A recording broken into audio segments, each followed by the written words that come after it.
1, 2, 3, come on.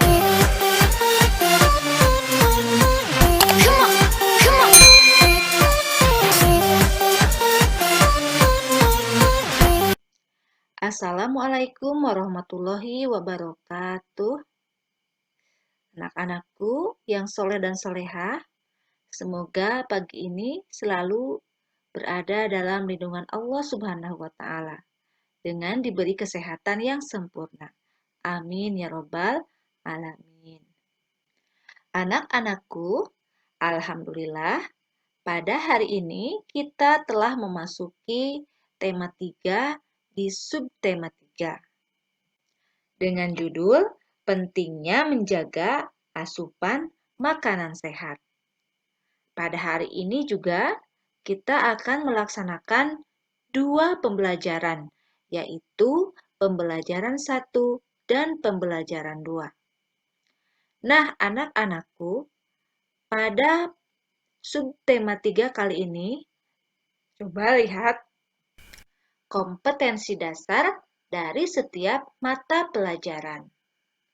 Sebetulnya masih hampir sama dengan pembelajaran atau subtema 2 yang telah kita pelajari sebelumnya, yaitu pentingnya makanan sehat bagi tubuh. Baiklah anak-anakku, untuk mengawali pembelajaran 1 dan 2 kita pada kali ini, marilah kita bersama-sama mengucapkan basmalah ya. Bismillahirrahmanirrahim.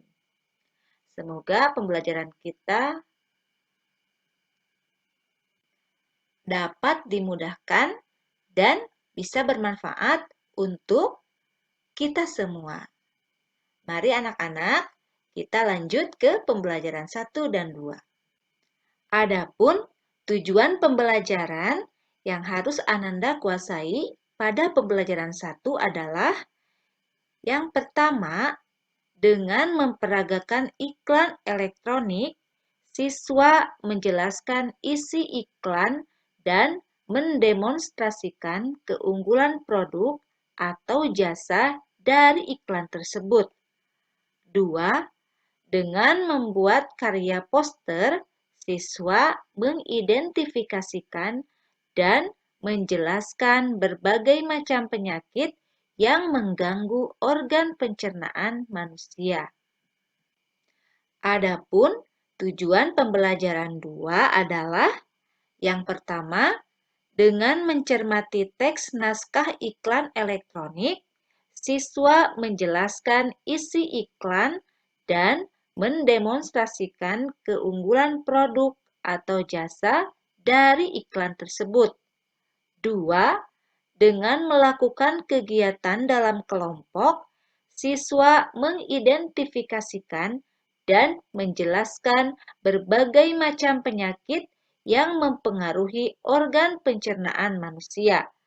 Dan yang ketiga, dengan mencermati dan mengemas teks informasi, siswa mengidentifikasi berbagai jenis karya seni rupa daerah dan fungsinya.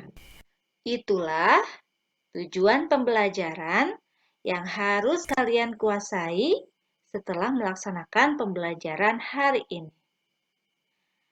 Baiklah anak-anakku, kita mulai ke pembelajaran 1 ya. Silahkan dibuka bukunya halaman 84. Anak-anakku, di pembelajaran 1 ini ada teks percakapan antara Lani, Siti, dan Dayu. Dalam percakapan ini menjelaskan bagaimana penyakit-penyakit itu bisa menyerang tubuh manusia. Salah satunya adalah penyakit yang menyerang sistem pencernaan manusia. Nah, manusia memerlukan makanan untuk beraktivitas. Manusia mencerna makanan menggunakan organ pencernaan.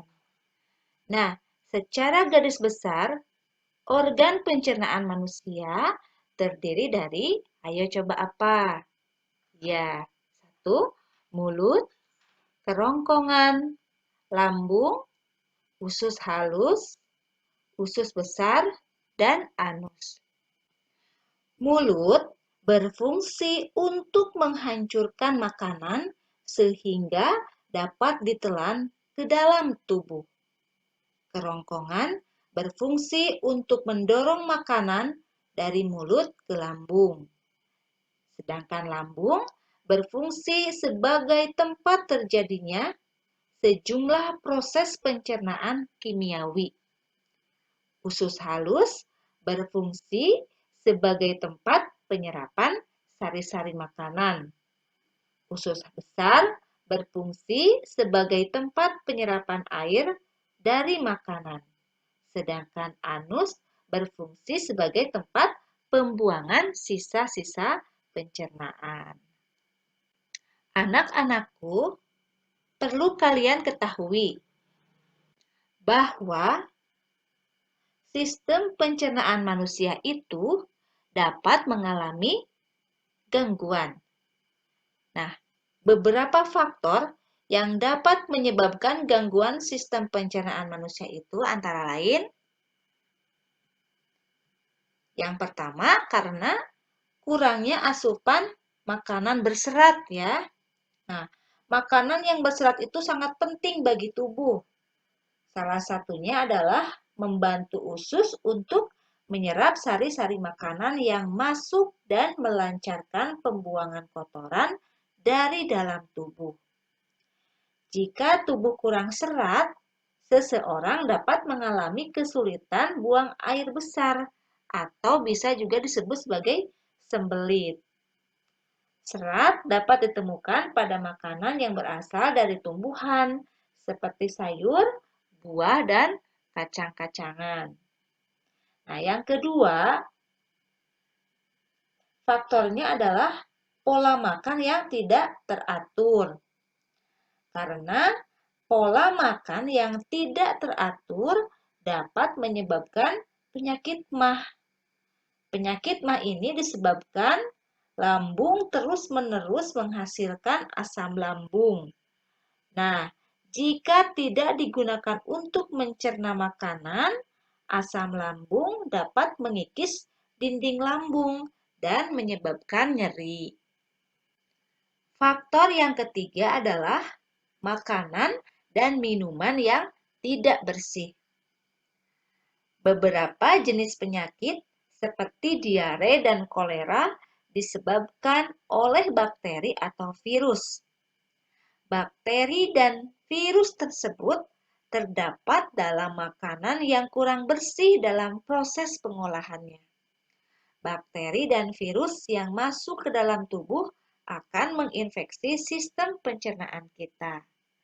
Nah, itulah faktor-faktor yang dapat menyebabkan gangguan sistem pencernaan manusia. Ayo, siapa yang pernah merasa sakit perut? Sakit perut merupakan salah satu penyakit yang menyerang sistem pencernaan. Contohnya mules atau buang air besar dalam jangka waktu yang sering. Itu diare. Ada juga kolera, ada juga MAH, ya. Nah, sering sekali di televisi kita menyaksikan berbagai macam iklan yang mempromosikan tentang obat untuk mengatasi sakit pada sistem pencernaan. Nah, salah satu contohnya ini ya, ada iklan tentang obat sakit perut PSP, pil sakit perut. Nah, dalam iklan tersebut, ini diperankan oleh 2 orang laki-laki, 1 perempuan, dan 1 orang narator. Laki-laki 1 berkata, "Aduh," meringis sambil memegang perutnya. Kemudian perempuan 1 datang dan berbicara, "Makan yang tidak benar membuat perut jadi tidak enak." Kemudian laki-laki 2 datang Tidak bawa PSP ya, tersenyum sambil memegang obat PSP. Lalu ada narator yang berbicara. Untuk gangguan perut karena bakteri, makanan pedas, asam, dan gas, segera atasi dengan minum PSP dalam satu saset pil-pil kecil alami. Atasi penyebab sakit perut hingga ke pelosok. Lalu laki-laki satu berbicara lagi. Minta obatnya. Laki-laki dua, minta. Beli. Hahaha. Narator berbicara kembali. Perut tidak enak. Pilih yang benar. PSP. Nah, itulah salah satu contoh iklan elektronik biasanya di televisi tentang obat sakit perut PSP, yaitu untuk mengatasi gangguan sistem pencernaan. Bisa diperagakan di rumah bersama anggota keluargamu yang lain ya. Selamat mencoba. Ingatlah kembali bahwa iklan itu dibuat agar masyarakat tertarik dengan barang atau jasa yang ditawarkan. Oleh karena itu, pemilihan kata kunci yang tepat menjadi hal yang sangat penting. Kata kunci dalam sebuah iklan merupakan kata-kata yang menjadi konsep pokok yang dibahas dalam iklan tersebut.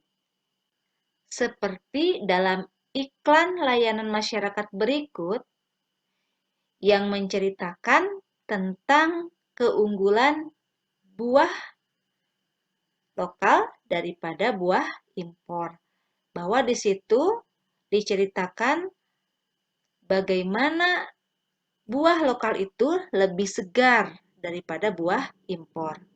Karena biasanya buah impor itu sudah banyak sekali mengandung pengawet sebab jalur distribusinya lebih panjang karena berasal dari luar negeri. Nah, berbicara tentang buah, kita lihat ya bahwa buah itu banyak sekali manfaatnya. Manfaat buah-buahan untuk kesehatan sangatlah beragam.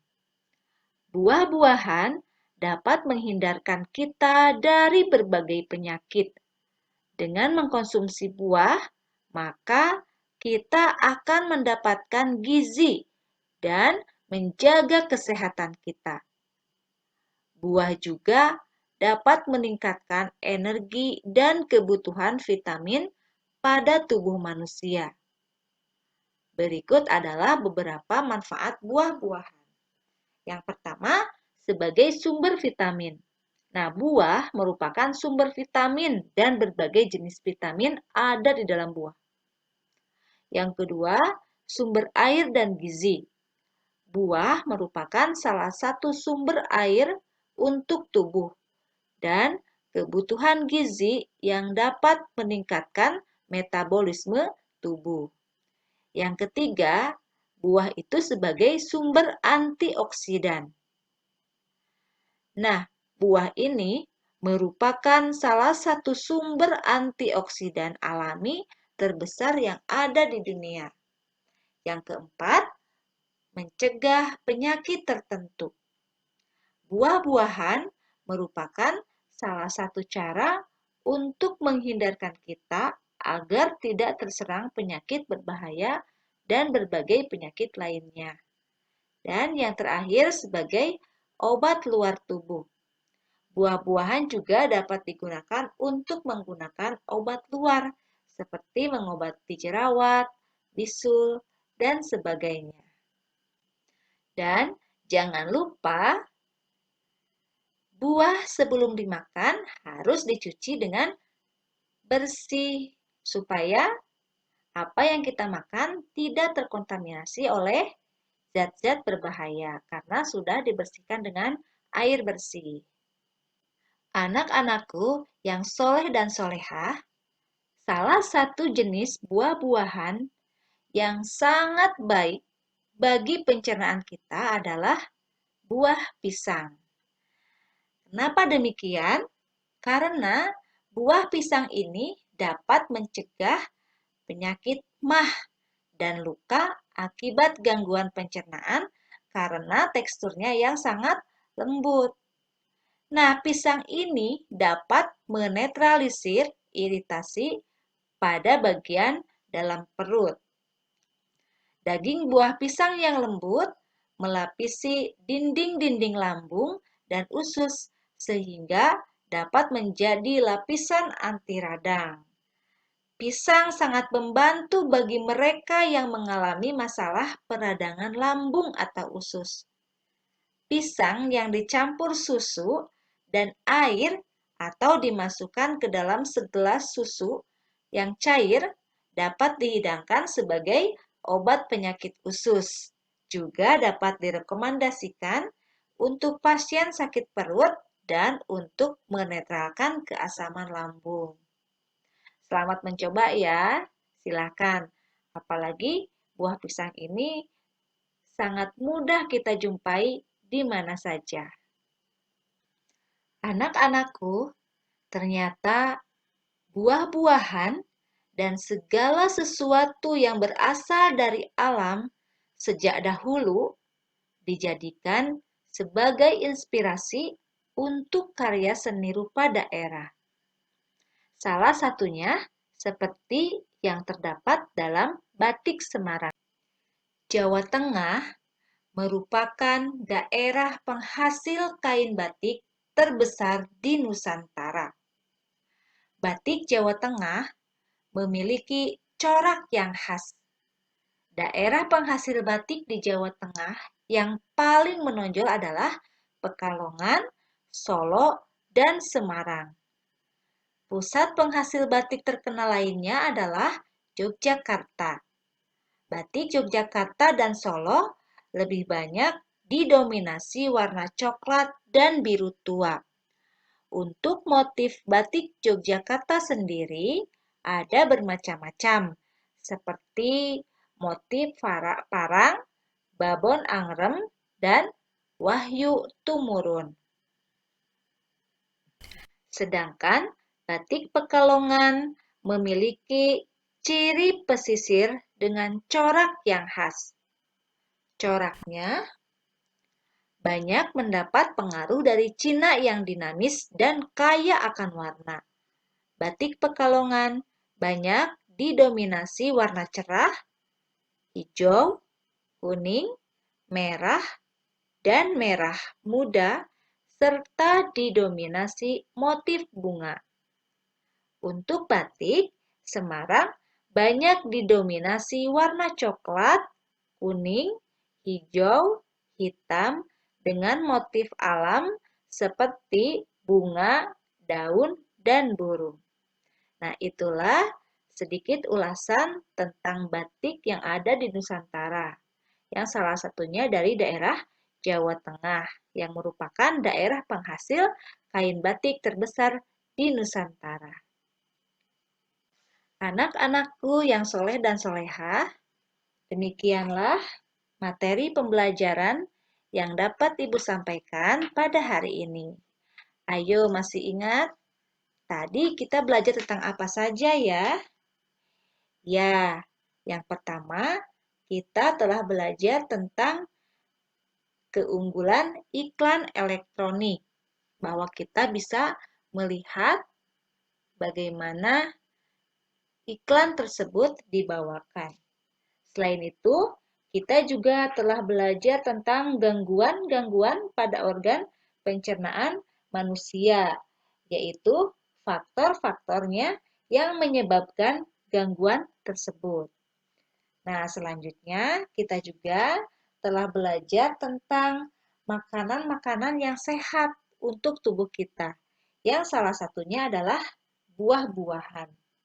Dan yang terakhir, kita juga telah belajar tentang batik sebagai karya seni rupa daerah di Nusantara. Demikianlah ya anak-anakku, materi pembelajaran hari ini. Mudah-mudahan bermanfaat dan menambah hasanah ilmu pengetahuan bagi kita semua. Marilah kita tutup pembelajaran kita dengan mengucapkan hamdalah bersama-sama. Alhamdulillahirabbil alamin. Tetap jaga kesehatan, jaga jarak, dan jangan lupa cuci tangan setelah melakukan berbagai aktivitas agar kita selalu sehat dan terjaga dari wabah penyakit. Wassalamualaikum warahmatullahi wabarakatuh.